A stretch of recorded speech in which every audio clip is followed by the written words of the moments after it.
Buenos días a todas, a todos. La Comisión Estatal de Derechos Humanos de Chiapas les da la más cordial bienvenida a la plática número 19 de este 2022, la cual se denomina Derechos Humanos durante la detención. Esta mañana nos acompaña como ponente invitada la licenciada María Guadalupe Cristina Vega Ramírez, quien es subdirectora en la Dirección General de Educación en Derechos Humanos de la Comisión Nacional de Derechos Humanos. Bienvenida, licenciada. También nos acompaña el licenciado Juan José Cepeda Bermúdez, presidente de la Comisión Estatal del Estado de Chiapas, quien esta mañana nos dará el mensaje de bienvenida. Adelante, por favor, presidente, le escuchamos. Muy buenos días a todas y todos. Les damos la más cordial bienvenida a quienes nos acompañan. Muchas gracias por estar presentes en esta plática. Quiero agradecer de manera especial a la licenciada Guadalupe Cristina Vega Ramírez. Perdón, ella es de la Comisión Nacional de los Derechos Humanos. Le agradezco apoyarnos en esta plática de los lunes. Yo supongo que ya le comentaron que todas las semanas iniciamos nuestras labores con una plática vinculada a algún tema de derechos humanos. Y bueno, el del día de hoy, pues da lugar a que estemos pendientes todos los días de los derechos humanos durante la detención, porque pues todos los días se hacen detenciones, ¿no? Entonces nos da mucho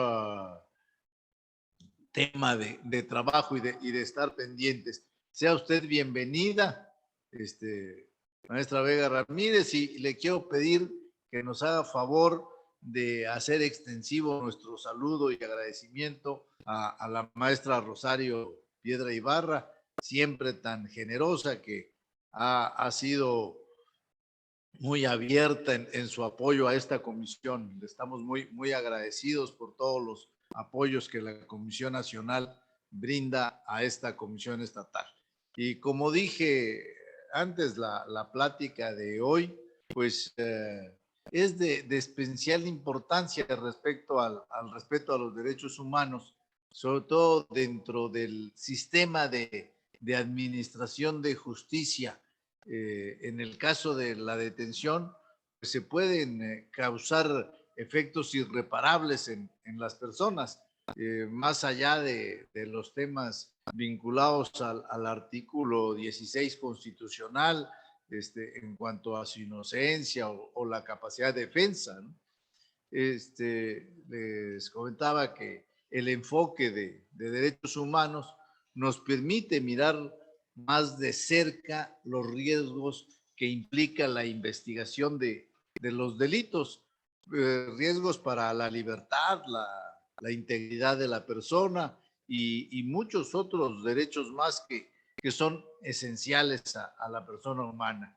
¿Sí? Nosotros como garantes y defensores, pero sobre todo como promotores del conocimiento de los derechos humanos, en la Comisión Estatal propiciamos estos espacios de diálogo con una visión preventiva. Siempre quisiéramos que no se violentaran los derechos humanos, y ese es el caso de hoy, para que en las detenciones se cumplan los requisitos de ley, que no existan las detenciones arbitrarias. Les puedo comentar así como un dato general, que siguen existiendo las quejas por detenciones arbitrarias, y que además de ser al margen de la ley en sí mismas, pues generan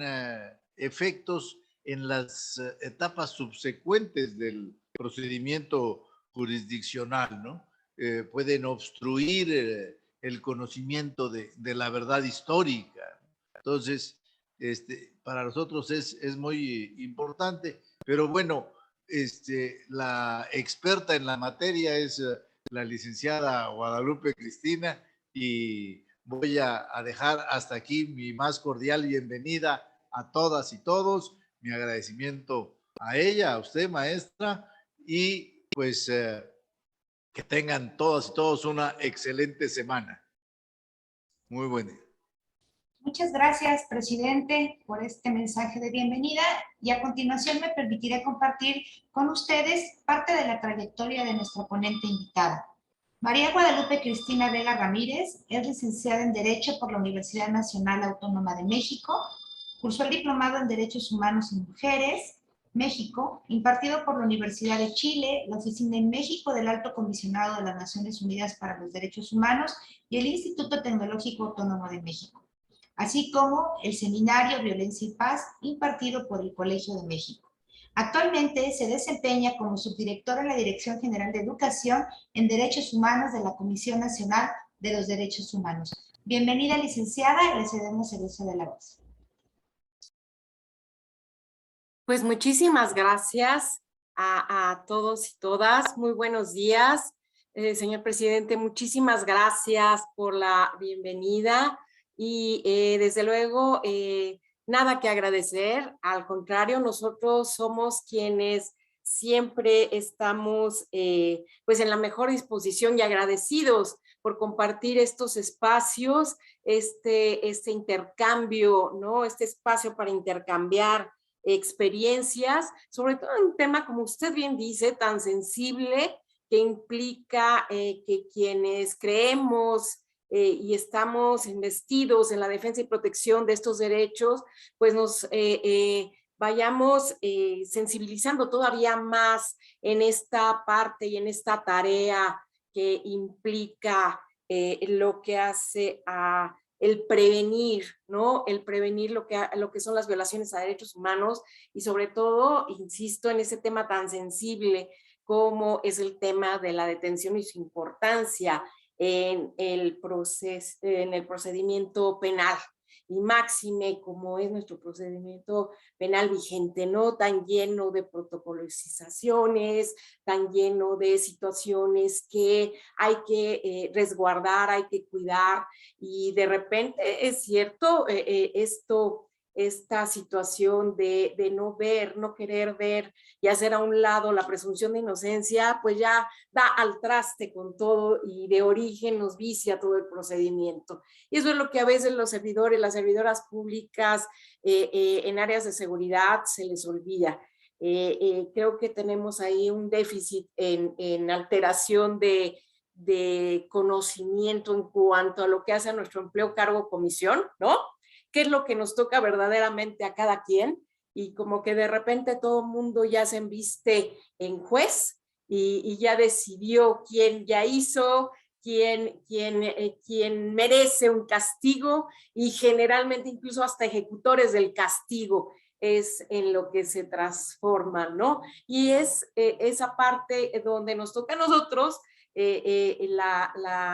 la posibilidad de prevenir, y para esto pues hay que informar para en algún momento procurar la formación y quizá en algún futuro, yo espero no tan lejano, logremos esa transformación de actitudes por parte de todos quienes estamos en la administración pública, de cualquiera de las áreas de gobierno, ¿no? Entonces, pero bueno, sobre todo las de seguridad. Sin más, vamos a compartir en pantalla con ustedes una pequeña presentación que hicimos, y muchísimas gracias por la oportunidad y a reconocer esta iniciativa suya, presidente, para con su equipo de trabajo iniciar así las semanas de trabajo. Qué padre, qué gusto, felicidades. Vamos a compartir esta experiencia con las compañeras y compañeros. Es para reconocerse. Porque en el tema de derechos humanos, qué complicado es pasar del discurso, perdón, pero yo creo que ya la tenía yo por acá pasadita. Qué importante es pasar del discurso a los hechos cotidianos. Nos parece que justamente es ese el punto o el objetivo al cual tendríamos que ir. porque el discurso es como muy frágil a veces, aunque pueda ser poderoso y pueda llevar de suyo una retórica inmersa que exalte ese contenido, pues se nos cae, se nos derrumba como castillo de sal cuando choca con la verdad cotidiana, y la verdad cotidiana, esa es la más complicada. ¿Cómo hago que empate el discurso con los hechos, con la legislación, ¿no? Con la actuación cotidiana en cada una de las personas, independientemente de su hacer cotidiano, independientemente de ser parte de la administración pública o no? Y en lo que hace a esta mañana, bueno, pues sobre todo en materia de seguridad pública, los funcionarios encargados de hacer cumplir la ley, cómo es que generan esta participación cotidiana con apego irrestricto al respeto a los derechos humanos. Esa parte es la que tendríamos que tener en la mira, ¿no? Marcarnos como eje rector en la medida de cada una de nuestras posibilidades. En los organismos públicos defensores de derechos humanos, desde luego, tenemos estas áreas de promoción, de difusión, de educación en esta materia, y a veces es de entrada muy, muy complicado porque, bueno, pues son las áreas quizá un poquito más pequeñas ante la demanda por las cuestiones reactivas que hay que atender. Sin embargo, bueno, pues en este sentido, casi siempre es importante hacer el abordaje desde lo más elemental o lo más general, recordar lo que tiene que ver con los derechos humanos. Cuando hablamos de estos, generalmente nuestros compañeros, compañeras en el área de seguridad pública, lo que piensan es en los organismos de protección, ¿no? En este sistema no jurisdiccional de protección a los derechos humanos, o a lo mejor quizá hay en las normas jurídicas, pero difícilmente recordamos estos elementos de reivindicación que nos genera hablar de esta temática, porque pues los derechos humanos devienen de todo un proceso de reivindicación, ¿no? Y lo que hace a los mecanismos de protección y a sus herramientas jurídicas, pues son como que ya el producto, el resultado de todo este andamiaje, de todo este andar por la vida del ser humano. Y en ese sentido, estas tres preguntas a mí me parece no son fundamentales, sobre todo para aterrizar más allá del conocimiento, la conciencia esta del entender que cuando hablamos de estos derechos humanos tenemos que visualizarlos en distintas etapas, desde dónde están, qué son, quiénes los tenemos, hasta justo lo que estamos comentando, con qué debemos de contar, en qué herramientas para efectos de hacerlos valer frente al Estado, y entender que en este margen, bueno, pues nuestro Estado mexicano es un Estado de derecho, un Estado de leyes, y en ese sentido hay que seguir incentivando la cultura de legalidad, porque me parece que hoy por hoy la gran mayoría de las personas cumplimos con la legislación, con la normatividad, por el temor a las sanciones. Pocas son aquellas personas que verdaderamente tenemos conciencia acerca de lo que implica la legislación y lo que implica no solamente el saber y entenderlo, sino más allá de ello, el aplicarlo de la manera más congruente posible, como debe ser el tema de derechos humanos. Y hablando en ese tenor, a veces está este proceder a hacer los abordajes teniendo en consideración que todo mundo sabemos que son los derechos humanos, de repente como que puede ser muy complicado. Por eso hago hincapié en esta lámina. Lo más sencillo, seguramente, y ustedes me siguen en esa idea, es que respondamos quiénes tenemos derechos humanos, ¿no? En ese sentido es un saber casi intuitivo. Todos quienes pertenecemos a la especie humana, en principio poseemos de nuestra naturaleza estos derechos. La complicación viene ya en la segunda y tercera pregunta. ¿Qué sería lo más fácil de responder a partir de esto? ¿Cuáles son nuestros derechos humanos o qué son los derechos humanos? ¿Ustedes qué me dicen?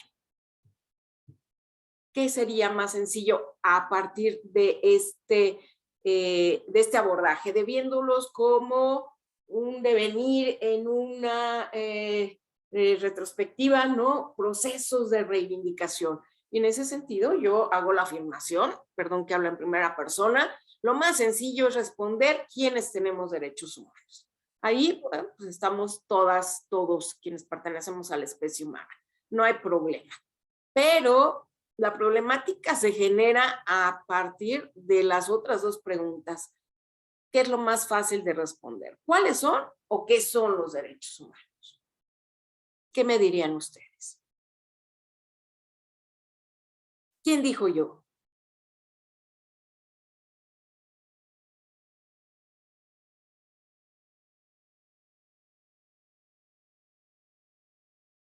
¿Cuáles son o qué son?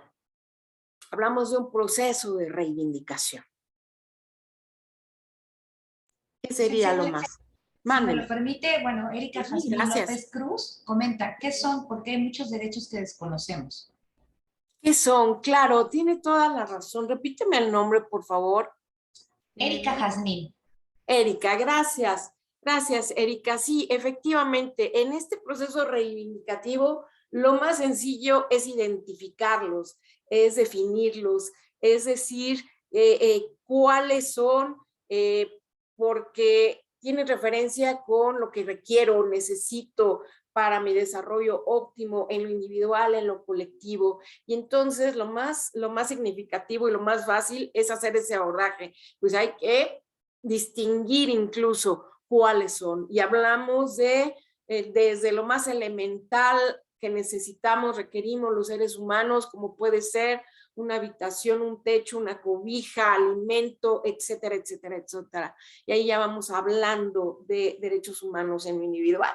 Y podemos ir haciendo el abordaje en lo colectivo. Y entonces viene la complejidad. ¿Qué son los derechos humanos?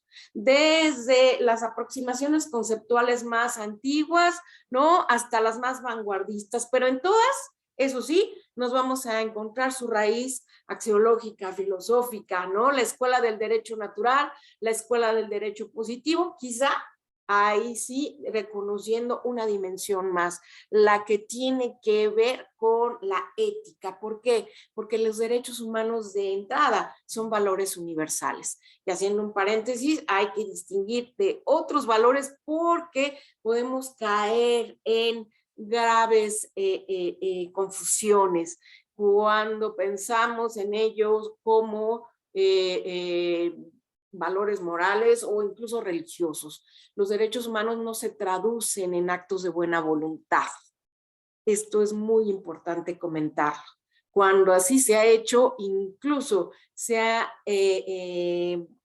incurrido en trastocarlos, en afrentarlos, en lastimarlos. Entonces, todas nuestras aproximaciones conceptuales deben contener estos elementos. Lo comparto con ustedes porque de repente pareciera que hablar de derechos humanos es un tanto cuanto confuso, ¿no? Ya cuando con precisión se nos pide, bueno, ¿qué es un derecho humano? Pues es un valor universal. Llámale o tradúcelo en lo que hace ya a esta distinción categórica en un momento dado de libertades, ¿no? De igualdad en cualquiera de sus acepciones, en lo que tiene que ver con contextos de desarrollo. Por eso no son importantes estas aproximaciones conceptuales que nos brindan elementos que tienen que ver con las diferentes dimensiones que los van construyendo y desde luego que hacen alusión a la necesidad imperiosa de incorporarlos a herramientas jurídicas y a partir de ello, bueno, pues ya contar con las más adecuadas para, con los mecanismos de protección, hacer una defensa apropiada de lo que hace a estos derechos. Tenemos aproximaciones conceptuales que hoy por hoy, bueno, pues nos ayudan incluso, me parece, a cada uno y uno a construir la propia. Y sin olvidar que estos valores universales que llamamos derechos humanos se cimentan en lo que hace a la dignidad humana. Y la dignidad humana, este es el eje rector de lo que vamos a hablar el día de hoy, de lo que hace a las detenciones que pueden ser arbitrarias por no realizarse de la mejor manera. Este valor universal pues es la calidad que nos distingue del resto de los seres vivos. Y esa calidad que nos distingue del resto de los seres vivos es la que potencia o no el que tengamos ese reconocimiento propio trasladado hacia los demás y las demás. Es esa posibilidad de ver o no al otro, a la otra. Esto que decía Paulo Freire en algún momento, no soy si tú no eres, y sobre todo no soy si te prohíbo ser. Está hablando de la otredad, está hablando de la dignidad de las personas y está diciéndonos que pues este valor universal es positivo, es innato y obviamente nos refuerza lo que tiene que ver con la personalidad. Primera situación acá que tenemos que abordar: nadie da lo que no tiene. Y hablando del tema de derechos humanos, esta posibilidad de ver estos derechos fundados en la dignidad humana es lo que propicia que todos estos valores universales, libertades, igualdad, vida, etcétera, etcétera, nos lleven al punto focal en donde hablamos de congruencia, pero para ello requerimos hablar de la parte actitudinal. ¿A qué me estoy refiriendo con esto? Necesariamente tenemos que vislumbrarlos con atención, consideración, respeto, hasta llegar a procesos más complicados como pueden ser la empatía o incluso la tolerancia. La empatía no como esta idea breve de ponerme en los zapatos del otro, no. Creo que incluso un poquito más allá, de entender la razón, de entender la realidad incluso del otro, de la otra. Y la tolerancia no entendida como sinónimo de paciencia. La paciencia quizá para algunos, algunas, sea una virtud que es muy necesaria en su trabajo, sobre todo si brindamos atención al público. Me explico, como que no te queda de otra, es tu trabajo y lo vas a hacer. Acá es incorporar un plus.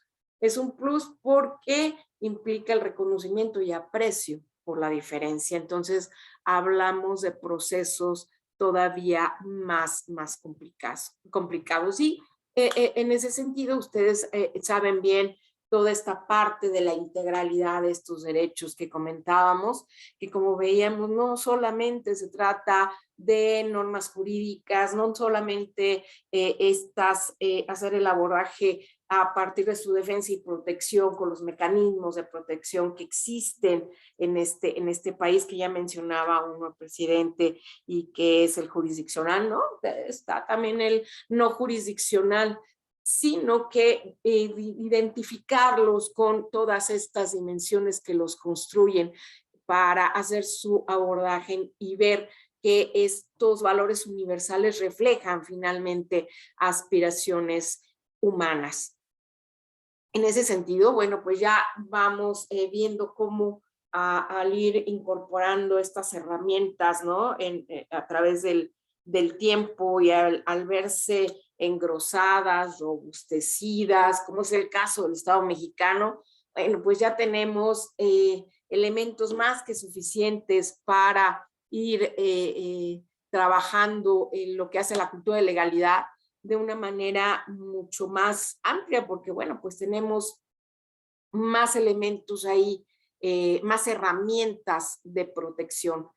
Estoy refiriendo a pues todo lo que se generó a partir de la reforma de junio de 2011, ¿no? Que ya hablamos de un bloque constitucional de defensa y protección a los derechos humanos, y entonces ya no nada más es el contenido en la Constitución, sino también en los tratados internacionales. Ya se hace esa distinción que se hacía necesaria, me parece, entre lo que es el derecho humano, refiriéndose a este como valor universal, como ya mencionamos, diferenciándolo de la garantía como la herramienta jurídica que nos va a permitir su ejercicio y protección, el reconocimiento y exaltación de lo que es la presunción de inocencia, el principio pro persona, todo lo que en un momento dado robustece al Estado mexicano para efectos de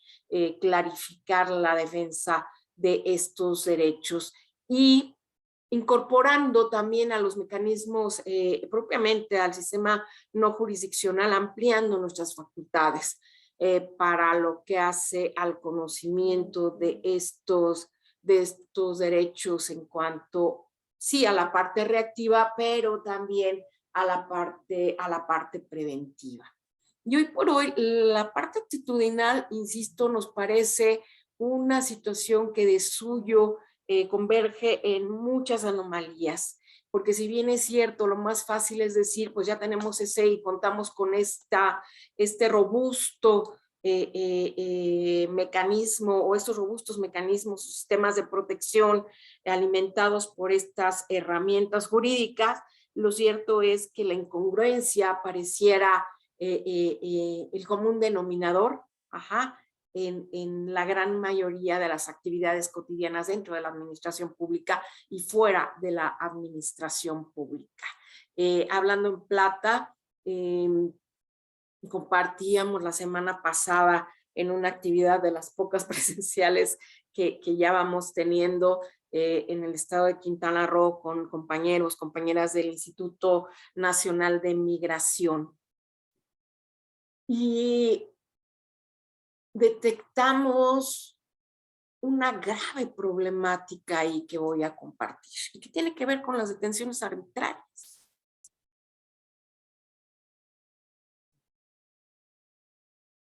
No tienen, yo creo que un 75% de las y los servidores públicos, al menos con los que trabajó su servidora, no tienen ese conocimiento previo del qué les toca realizar y cómo les toca realizar. ¿Cuáles son las preguntas que más nos hicieron?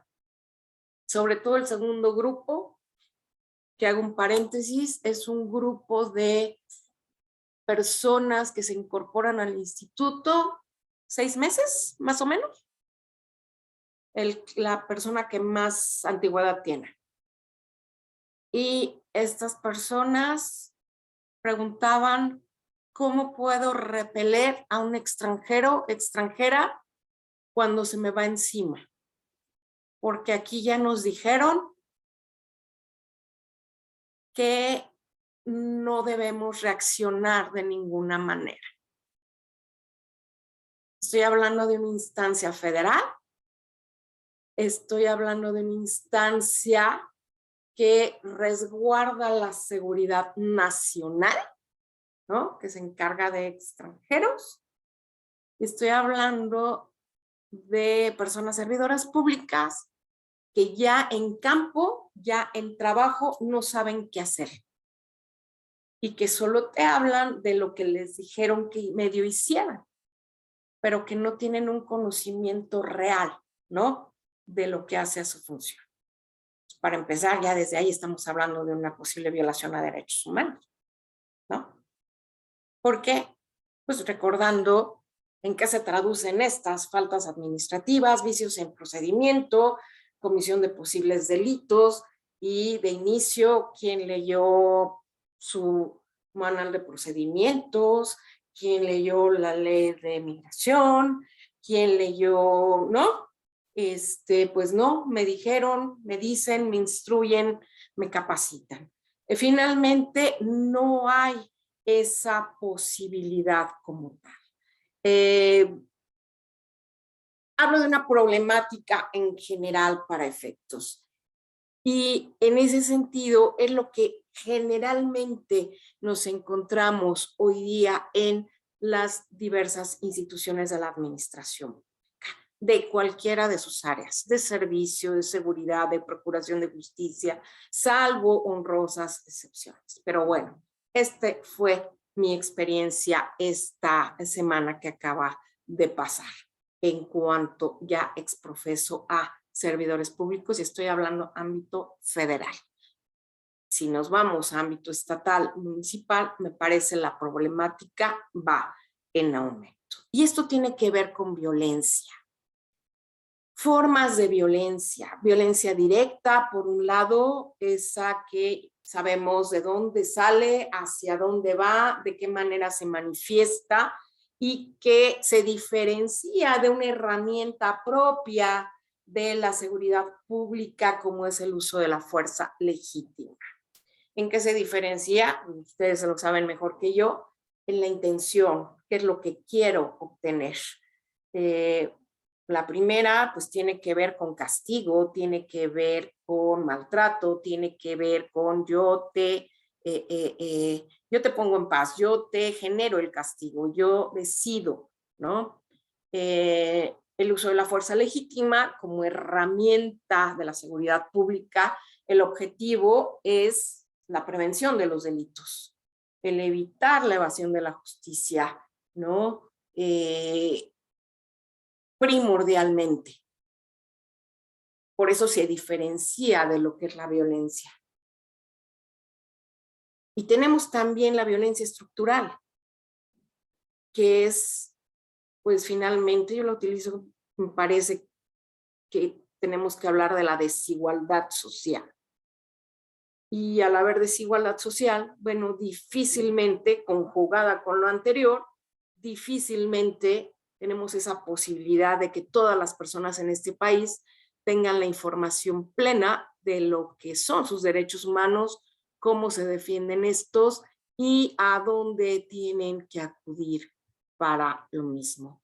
En ese sentido, por eso es que enfatizo en esta parte, porque es la columna vertebral de nuestra cultura, nuestra educación. Somos un pueblo violento.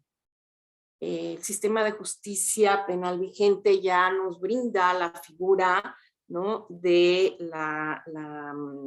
lo que es la resolución de conflictos a través de la mediación, pero en este país es complicado hablar de mediación. No digo que sea imposible, pero sí me parece que es todavía hasta cierto punto complicado, porque somos un país en donde si no vemos sangre, perdón la expresión, pues no hay justicia en la gran mayoría de las veces, y es lo que la gran mayoría de las personas quiere. Cuando hablamos de una situación en donde alguien salió afectado, alguien es víctima. Y estoy haciendo el abordaje a partir esto de la legalidad y los derechos humanos, ¿no? Lo que implica el Estado de Derecho, lo que implica el cumplimiento de las normas. Hablaba hace un rato de manuales, de protocolos de actuación para evitar daños, prejuicios a cualquier persona. Y en ese sentido, bueno, pues ahí tenemos que hablar de lo que hace a las autoridades para efectos, propiamente cuáles son nuestras obligaciones generales en materia de derechos humanos, hablando del artículo 1 de nuestra Carta Magna, en el tercer párrafo, y que a partir de los 4 principios, la universalidad, la indivisibilidad, ¿no? Lo que hace a la coexistencia de estos derechos es que tenemos la obligación de promoción, de respeto, de protección y de garantizar lo que hace a los derechos humanos, difundir estos, no impedir el pleno ejercicio de los derechos humanos todo lo que hace a la armonización jurídica para que este marco pues sea ad hoc para prevenir esas violaciones, el garantizar, organizar todo ese aparato institucional para asegurar el ejercicio de estos derechos. Hay ese deber de denuncia de las conductas ilícitas para lo que hace a las autoridades, a quienes estamos en el servicio público. Y hablábamos de estos principios constitucionales de derechos humanos, la universalidad, interdependencia, indivisibilidad y progresividad. Qué complicado es a veces para algunas personas entender estas características que a modo de principio están en nuestra Carta Magna, ¿no? Porque finalmente la universalidad, ya lo dijo la Corte, presupone esta condición per se como persona de que son un saber casi intuitivo, de que forman parte de nuestra naturaleza, de que coexisten y por lo tanto al trastocar uno, al violentar uno, estamos violentando los demás. Cuando no reconocemos la calidad de víctima a una persona en un hecho delictivo, ¿no? Cómo se violan todas las garantías que protegen en lo judicial, en lo que hace al acceso a la justicia, etcétera, etcétera. En cómo esta unidad que conforma los derechos humanos no permite su jerarquización y su priorización, y en ese sentido, como al hablar de progresividad, debemos de ir avanzando en la posibilidad de satisfacer lo que hace a estos derechos, prohibiendo esa regresión y alentándonos a ese máximo uso, todo lo que implica el principio pro persona. Y de ahí estas obligaciones también en cuanto al Estado, ¿no? Para la prevención, la investigación, la sanción y la reparación en caso de violaciones a los derechos humanos. Ahí es donde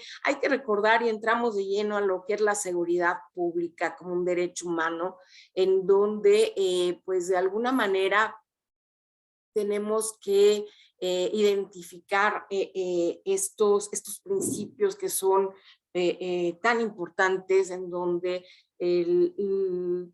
cualquier violentación hacia alguno de ellos ya de suyo va a transgredir, ya va a viciar procedimientos, y vamos a seguir arrastrando lo que es el flagelo que yo llamo más grande que venimos arrastrando, que es la impunidad. Todos los días vemos en las noticias que se realizan detenciones. El problema es con el juez de control, ¿verdad? Porque es el que nos legitima justamente esas detenciones, y la gran mayoría de las veces son estas hechas de manera pues no lo más certeras ni asertivas posible. Y en ese sentido es que se nos olvida, me parece, a algunas personas lo que son esas obligaciones propias de las instituciones de seguridad pública. Solamente comparto a algunas de ellas y hago eco en las mismas, en cuanto a la conducción con dedicación, disciplina, el apego al orden jurídico, el respeto irrestricto a los derechos humanos. Esto basándonos en legislación nacional, ¿no? La Ley General del Sistema Nacional de Seguridad Pública, pero también podemos hacer el abordaje con herramientas internacionales, el Código de Conducta para los funcionarios encargados de hacer cumplir la ley, o bien los principios básicos para el uso de la fuerza y de las armas de fuego para los funcionarios encargados de hacer cumplir la ley, que nos implican estándares bajo los cuales o se tendrían que conducir, preservar la secrecía de los asuntos que por razón de desempeño de su función se conozcan. Recuerdo ahorita, desgraciadamente, muchos ejemplos que se tornan en malos ¿no? En cuanto a lo que hace a cómo se transmina la información y de repente ya todo el mundo sabe y supo qué es lo que hay en las carpetas de investigación cuando se presupone la secrecía o de las situaciones que se generan, ¿no? El prestar auxilio a las personas que están bajo la custodia sin importar si se trata de víctimas o ofendidos de algún delito o de los bienes o de incluso las personas que se presume son las perpetradoras de tales hechos. Cumplir con las funciones con absoluta imparcialidad y sin discriminación alguna. Creo que ahí es donde mucho se nos generan problemas porque me parece que una de las principales situaciones que se generan en lo que hace a las detenciones arbitrarias justamente son exaltadas por prejuicios, estereotipos, y esto se traduce en discriminación y desde luego las consecuencias las podemos ver en cuanto a procedimientos viciados, ¿no? Violentados y en ese sentido me parece es una situación compleja. Abstenerse en todo momento de infringir o tolerar actos de tortura, aun cuando se trate de una orden directa por algún superior o la cadena de custodia, ¿no? Que se genere y cómo se puede violentar. Y ahí la cadena de mando, la importancia que tiene al respecto. Observar un trato respetuoso con todas las personas, debiendo abstenerse en todo acto, de todo acto arbitrario y obviamente limitar indebidamente las acciones o manifestaciones contrarias. Lo que hace a los actos de corrupción, por supuesto, se deben erradicar. Abstenerse de no cumplir con los requisitos previstos en los ordenamientos constitucionales y aplicables, desde luego.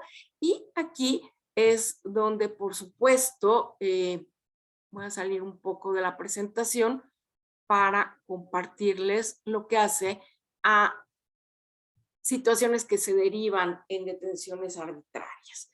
Para empezar, ¿qué es lo que entendemos por las mismas?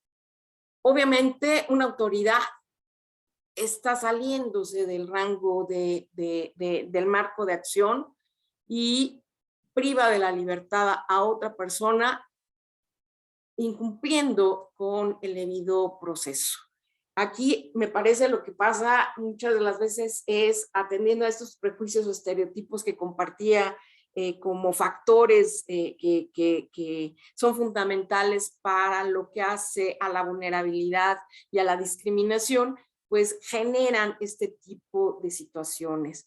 Pareciera que de repente se atiende actos de capricho más que actos de autoridad, olvidándose que el acto de autoridad tendría que ser debidamente fundado y motivado. Y las detenciones, pues de repente, mencionaba presidente, el 16 constitucional, se nos olvida que pues existen condiciones muy específicas, muy puntuales para llevar a cabo una detención. Una es la flagrancia, en donde cualquier persona puede llegar a realizar una detención poniendo a disposición de la autoridad competente inmediatamente a los perpetradores de cualquier acto punitivo que se considere como tal, o bien que exista la orden girada por autoridad competente.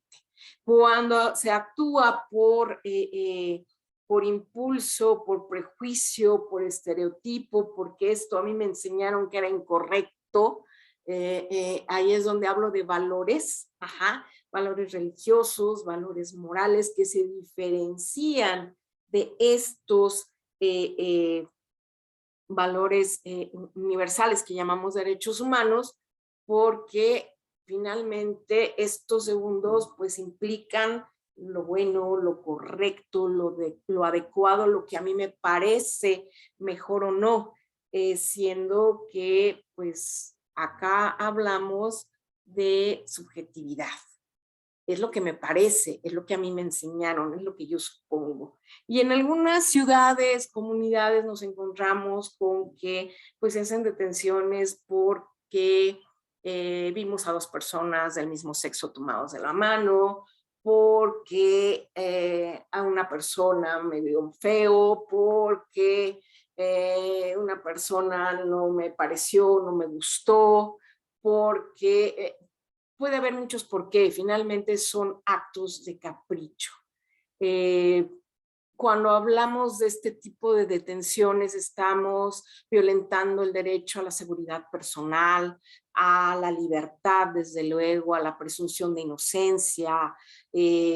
Las principales afectaciones que las víctimas de detenciones arbitrarias tienen, pues desde luego es padecer de suyo miedos, se pueden paralizar, se les puede transgredir gravemente en lo que hace a su psiquis, ¿no? Me parece que eso es algo que no acabamos todavía de introyectar como autoridades. Por eso hablaba un poco, mencionaba esta parte un tanto a cuanto apresurada, pero sí quería compartir con ustedes la parte conductual, toda esta situación de mi realidad para con la realidad de los demás y las demás.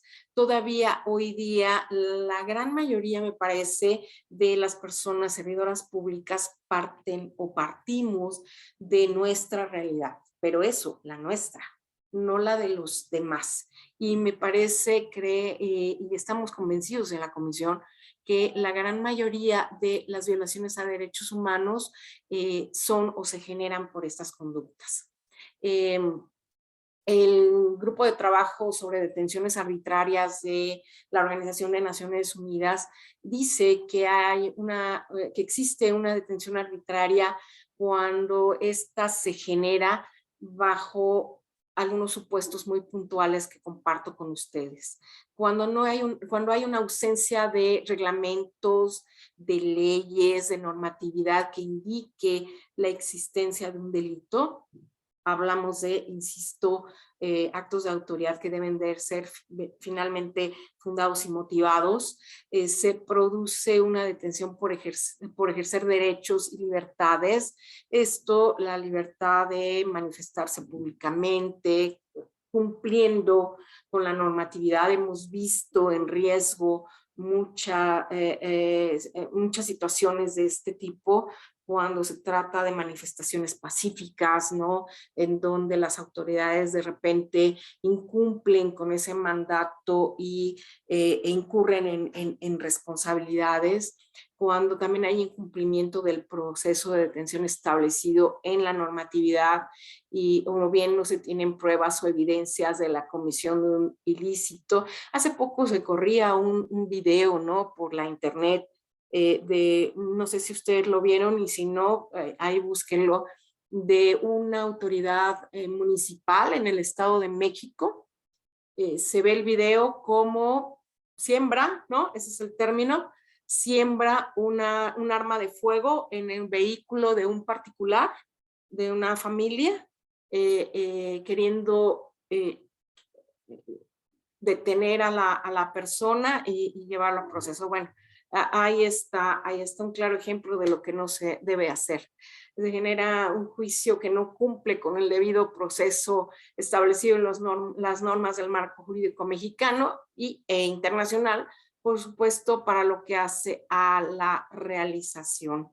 En fin, todo esto lo comparto y comento, se genera a partir de estas situaciones y desde luego de lo que hace al gran flagelo que seguimos trayendo, ¿no? Que tiene que ver con, desde luego, la impunidad y, bueno, esa es la consecuencia, más bien el flagelo es la corrupción, porque pues parte de todas estas carencias en donde pues las personas de repente, el tema de seguridad pública reviste muchas aristas. Y una de las grandes situaciones que aquí me parece tienen que ver con las consecuencias, en parte son estas. Yo recuerdo, y no sé si ustedes recuerdan, cuando vino este señor, el zar de la seguridad pública en Nueva York, Giuliani, a la Ciudad de México a asesorar sobre seguridad pública. Una de las principales situaciones o condiciones por las cuales no siguió asesorando, me comentaban, justamente tiene que ver con la parte laboral, ¿no? De las condiciones laborales de las corporaciones policiales. ¿Cuánto se les paga a nuestros policías en el Estado mexicano? ¿Cuánto se les paga en México? Esta es una situación. ¿Por qué lo comento? Porque a partir de ahí el señor Giuliani comentaba que era imposible pues que se generaran o que se procurara un mejor desempeño, ¿no? En virtud de carencias fundamentales de las corporaciones.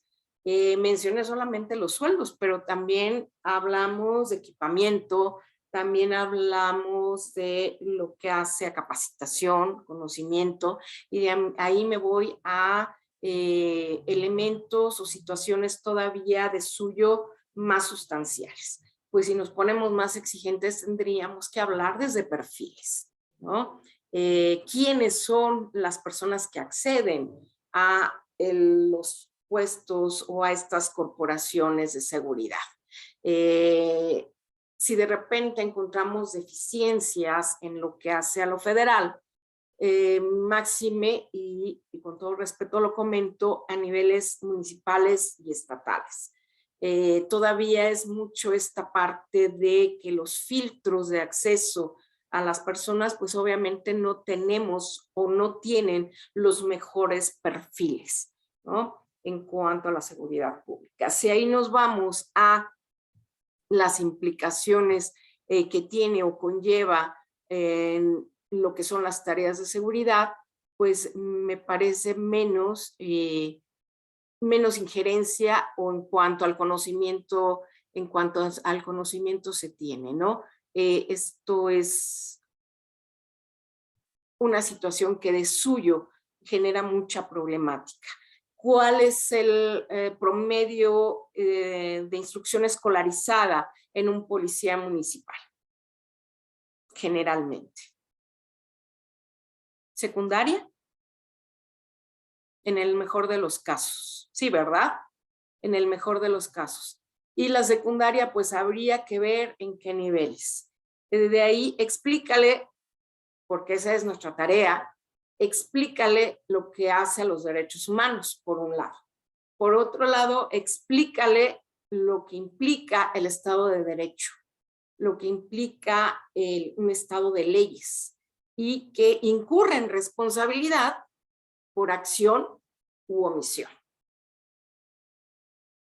Y explícale también, esa es una parte que es todo un reto, ¿no?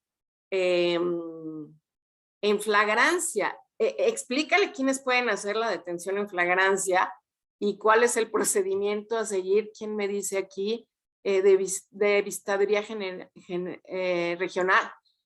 ¿Quiénes pueden hacer la detención en flagrancia y cuál es el procedimiento a seguir y los tiempos si no lo hace un agente policial?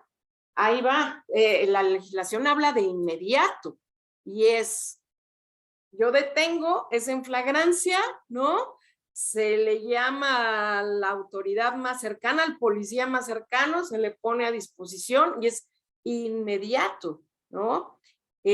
También de la Comisión Estatal, en el caso de los retenes, ya sea de autoridades militares o civiles, ¿cuál es su fundamento y hasta dónde sus atribuciones? Muy buena la pregunta. Ahí va, tenemos 16 constitucional. ¿Es legal o es ilegal? En principio, acuérdense acá que de ahí la Corte habló de los actos de molestia, ¿se recuerdan? Y por eso se generaron los protocolos de actuación. Y lo que van a realizar es una entrevista. Y en los protocolos de actuación, es que se habla de que, por supuesto, pueden solicitar el que una persona acceda, baje, y hasta ahí, y realizar la inspección. Insisto, hablamos de los actos de molestia, eso es lo que se genera. Los jueces de control pueden suplir las omisiones de defensa e imputación cuando ellos, litigantes o Ministerio Público, no hacen valer presuntas violaciones a derechos humanos durante la detención. No entendí ahí. Los jueces de control pueden suplir las omisiones de defensa, o imputaciones cuando ellos, litigantes o Ministerio Público, no hacen valer presuntas violaciones a derechos humanos durante la detención. Pues ahí justamente ese es el trabajo de los jueces de control, generar o ver la legitimidad de lo que hace a las detenciones ex profeso. Y esa parte es justo la que hacen válida los jueces de control. ¿En qué se basan los jueces de control para hacer esto? Pues justo en las contradicciones, ¿no? En las que incurren los responsables de las detenciones. Entonces ahí es cuando justamente hacen válidas estas situaciones. Y creo que ya, wow, estamos acá. Sí, sabía que tengo poco tiempo, por eso quise hacerlo muy integral. Espero no haber sido tan arrebatada y haber un poco puntualizado en estas situaciones. La problemática en cuanto a las detenciones arbitrarias, la problemática en cuanto a los retenes militares, todavía sigue siendo latente. Los retenes militares siguen siendo una gran contradicción, me parece. Insisto, la Corte se pronunció, y aquí quizá lo que me faltó pronunciar es que habló la Corte de la ponderación.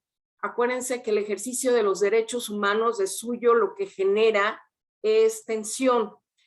Aquí tenemos la libertad de tránsito, ¿no? Frente al derecho a la seguridad pública, que están tensionados. Y aquí la ponderación se va o se fue, dijo la Corte, en cuanto al derecho a la seguridad pública.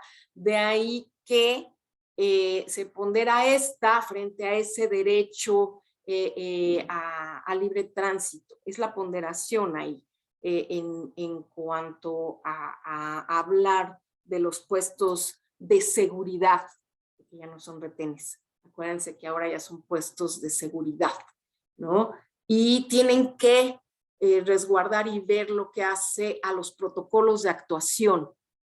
Y el protocolo de actuación de entrada habla de situaciones que de suyo, pues, y en principio implican desde el argumentar legalmente, y no solamente esto, el argumento legal, sino inclusive la presencia, la verbalización, el cómo se presentan, el cómo se conducen, el cómo se rigen, etcétera, etcétera. Entonces ahí la herramienta que tenemos quienes transitamos por las carreteras, pues siempre será el video, ¿no? Puede constituir una evidencia que en un momento dado puede generar una prueba, pero bueno, eso ya lo va a decir el juez. Claro, no va a ser, a ver, posen a la cámara, ¿verdad? Yo sé que eso es complicado, pero pues sí, pero sí puede ser una herramienta. Y tenemos acá otra pregunta. Si preguntaban, ¿qué sucede si prohíben grabarte? Entiendo la grabación donde solicitan. Sí, claro, claro. Digo, en principio esta parte, de entrada, quienes estamos en el servicio público, y también la Corte dijo, no recuerdo cuál fue la resolución estrictamente hablando, pero esta parte nos la preguntan mucho y seguramente a ustedes también en temas de salud, ¿no? En áreas de salud, los compañeros de profesionales de la salud, ya ven que es muy muy común que los graben y demás, y se quejan mucho de eso, no les gusta. Aquí el asunto es que si estás en funciones, finalmente somos servidores públicos, y estando en funciones, pues sí te pueden grabar, no hay nada que impida como tal, ¿no? Esta situación. ¿Por qué? Porque estás en funciones, eres servidor público, y en ese sentido no están invadiendo tu esfera de privacidad, ¿me explico? Estás haciendo tu función cotidiana. Por lo tanto, pues no es que te prohíban o no. La gran mayoría de las veces no quieren que graben porque, pues, obviamente a lo mejor están haciendo algo indebido. ¿Me explicó? Pero no, la Corte se pronunció al respecto y comentó esto. Voy a buscar esa tesis porque por ahí anda, o ese pronunciamiento de la Corte, y se los voy a compartir, porque no, en realidad no hay ninguna, nada que hable de que cuando los funcionarios públicos estamos trabajando, esté prohibido que nos graben. Forma parte, incluso en las recomendaciones de la CNDH, ustedes lo han leído, incluso también nosotros como medio de, o los servidores públicos como medio de, ¿no? Para generar evidencias, se pide o se les recomienda que utilicen los medios que nos genera la tecnología para una grabación. ¿Me explico? O sea, graban su actuación de suyo. Y el público usuario, ¿saben en dónde entra la contradicción o dónde podríamos incurrir en responsabilidad como particulares grabando? Cuando lo subimos a los medios, a las redes sociales. Porque ahí obviamente estas evidencias ya no van a ser consideradas como pruebas por parte del juez. ¿Sí me explico? Porque ya se hicieron públicas, ¿no? Y ahí ya puede haber esta idea de alteración o esta idea de que ya no estamos resguardando la presunción de inocencia, ¿no? Porque ya estamos viralizando algo que de suyo, pues, iba encaminado a generar una evidencia y posteriormente una prueba. Me parece que igual y podría ser por ahí, pero yo sí tengo muy presente esto que dijo la Corte, que como parte del servicio público o como servidores funcionarios del servicio público de cualquiera de los órdenes de gobierno, no hay nada que impida que nos graben mientras estamos realizando nuestro trabajo. Eso sí, muy puntual lo comento. Mientras estamos haciendo nuestro trabajo, sí, no hay esta parte. Están pidiendo acá lo que hace a los puntos de trabajo sobre la detención arbitraria del Consejo de Derechos Humanos de la ONU. Y bueno, de hecho y de entrada, también se los voy a hacer llegar, pues está este acuerdo que ordenó la publicación de la opinión 43 de AUNAL 2021 de ese grupo de trabajo, y ahí está toda esta parte en donde se habla del grupo de trabajo de detención arbitraria cuando se estableció, que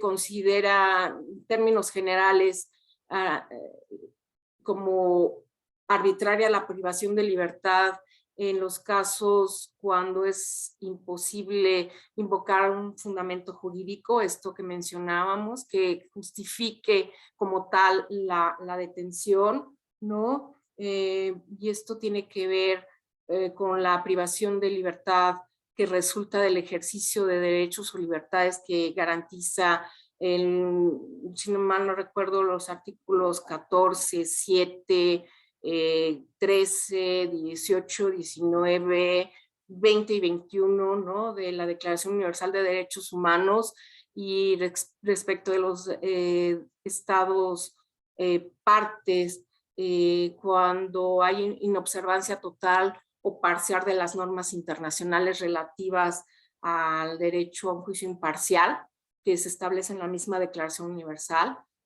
También cuando la privación de libertad constituye de suyo una vulneración de lo que es el derecho internacional porque se trata de discriminación por motivos ya sea de origen, de nacimiento, cuestión de etnia o de extracto social también.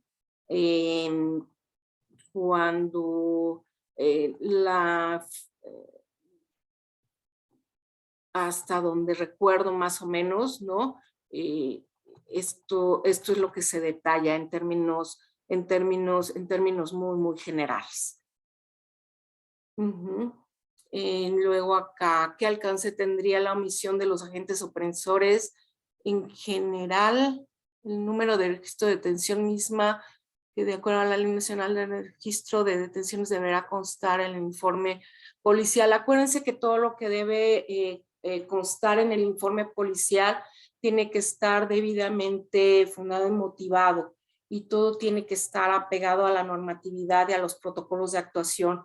Cualquier omisión, cualquier señalamiento indebido, cualquier anomalía, por supuesto que va a viciar de suyo el contenido y esto desde luego afecta lo que hace al proceso, ¿no? Entonces, esta parte, creo que ahí todas tenemos en claro esta situación. ¿Alguien más? La última que tenemos aquí dice, ¿cuáles son los protocolos de actuación sobre detención? Los protocolos de actuación. En 2012 se generaron en el Diario Oficial de la Federación los protocolos de actuación de todo el rubro del sistema de justicia vigente, entre ellos la cadena de custodia y desde luego lo que hace a las detenciones.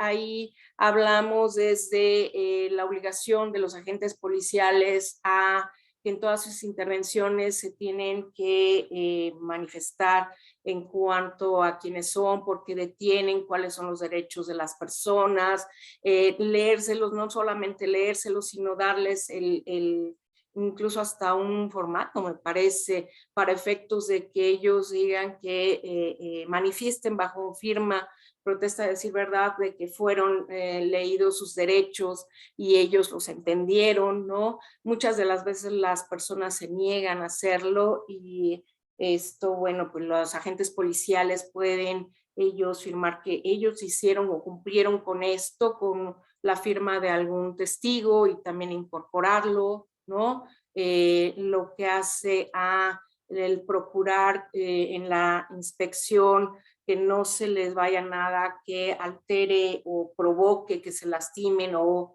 ellos mismos o a terceros, en fin, procurar que los hinchos o las esposas sean colocadas a manera tal que no se lastimen, etcétera, etcétera. En términos muy, muy generales, pero esto está contenido en esos protocolos de actuación de 2012, que obviamente se han ido adecuando a la legislación vigente y que tienen que ver con estándares internacionales que comentábamos de inicio, ¿no? Lo que hace a los principios generales para los funcionarios encargados de hacer cumplir la ley, ¿no? Los del Código de Conducta para los funcionarios encargados de hacer cumplir la ley y los principios básicos para el uso de la fuerza para los funcionarios encargados de hacer cumplir la ley, que tiene que ver con estas situaciones de entrada para su protección y vigencia. Muchas gracias, licenciada, por atender estas inquietudes y a Nombre continuación cedemos la voz al presidente, el licenciado Juan José Cepeda Bermúdez. Adelante, por favor, le escuchamos. Muchas gracias. Muchas gracias, licenciada María Guadalupe. Le estamos muy, muy agradecidos. Fíjense que les quiero comentar que tenemos un invitado de lujo hoy. Está conectado. Acabo de ver la imagen de don José Luis Armendáriz González. Él fue presidente de la Comisión de los Derechos Humanos en Chihuahua, ahora funcionario de la Comisión Nacional, pero en alguna ocasión platiqué con él este tema de el minuto a minuto de la detención a que se pone a disposición, de los protocolos que deben existir. Y bueno, y me platicó también algunos logros que él tuvo en la Comisión de Chihuahua en materia precisamente de lo que preguntaban hace unos minutos, de la videograbación de las detenciones y de los centros de detención preventiva, los centros de detención administrativa. Entonces, miren, yo quisiera no robarles más tiempo que reiterar mi gratitud a todas y a todos, mi felicitación a la doctora Cristina, y abusando de la confianza, cederle la palabra a don José Luis para que sea él quien haga los comentarios de cierre, ¿sí? Como si fuéramos pues todavía parte de esta comisión, porque además así lo siento, que él nunca se ha alejado de las comisiones estatales, nos lleva en el corazón. Entonces, que nos hiciera favor él de cerrar este lunes, y yo me despido para vernos el lunes próximo, no sin antes reiterar mi agradecimiento, licenciada Vega Ramírez. Muchísimas gracias por su excelente exposición, y le dejo la palabra a don José Luis Armendáriz. Gracias, señor. Muy gentil.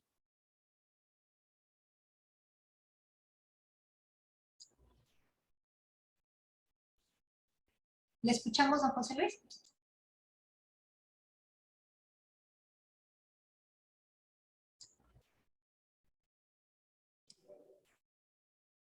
Sí, bueno, muy buenos días tengan todas y todos ustedes. Presidente Juan José Cepeda Bermúdez, pues realmente es un honor esta oportunidad que me das, que aprecio y valoro enormemente. Saludo desde luego a todas y a todos quienes fueron mis compañeros de trabajo, gratos recuerdos durante 2020 y 2021 por allá en Chiapas. Y indudablemente felicitar a la doctora María Cristina Vega por esta excelente exposición, los derechos humanos durante la detención. Indudablemente es un tema en el que afortunadamente se ha ido afinando cada vez con mayores exigencias lo que era durante mucho tiempo fue en la historia de la humanidad una privación, muchas veces con exceso de violencia y de arbitrariedades y de agresiones a la integridad, no nomás en el contexto de la dignidad, sino de la integridad física de las personas. Y creo que de fechas recientes para acá se ha ido afinando mucho el tema, el nuevo sistema de justicia penal, con una injerencia mayor ya de los jueces de control sobre el tema de la calificación de las detenciones.